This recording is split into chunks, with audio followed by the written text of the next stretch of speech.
In today's video, I'm going to teach you how to sell crypto on Coinbase for beginners. Let's start by opening your browser and searching for Coinbase.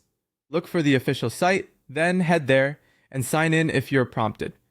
Make sure the web address looks correct, and if your browser warns you about anything suspicious, back out and try again. For the best experience, have your two-step verification ready so you can log in smoothly and securely. Once you're on the Coinbase home screen, you'll see a snapshot of the market and your account at a glance. If this is your first time here, don't worry, the layout is beginner friendly. You're looking for the area that shows your balances and recent activity. Next, click on My Assets. This section lists all the cryptocurrencies and cash balances in your account. Find the specific crypto you want to sell. Opening that asset will show its price chart and your holdings, and from there you'll see options to trade. Go ahead and click Sell. This opens a simple order panel where you can set up the details of your sale. You'll notice options to switch between selling a specific amount of the coin or an equivalent amount in your local currency. Choose whichever makes the most sense for you. Type the amount you want to sell.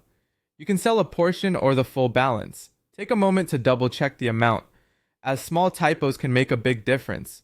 You'll also see an estimate of what you'll receive after fees, which is helpful for planning. Now choose where to sell to. Coinbase will ask where you want the proceeds to go, typically your cash balance, a linked bank, or other available methods in your region. For this walkthrough, we're using PayPal. Select PayPal as your payout method. If you haven't linked it before, Coinbase may prompt you to connect your PayPal account. Availability can vary by country and limits may apply, so just follow any on-screen steps if needed. Click Review Order. This is your chance to confirm the amount, destination, fees, and the current price you're selling at. Prices are dynamic, so check the total you'll receive and make sure everything looks right. Finally, click Place Order. Your sale will process and you'll get a confirmation on screen. Funds sent to PayPal usually appear quickly, though exact timing can vary. You can view the transaction in your activity or history section, and a receipt is typically emailed to you. And that's it. You've sold crypto on Coinbase. Remember to keep an eye on fees, consider potential tax implications, and store confirmations for your records.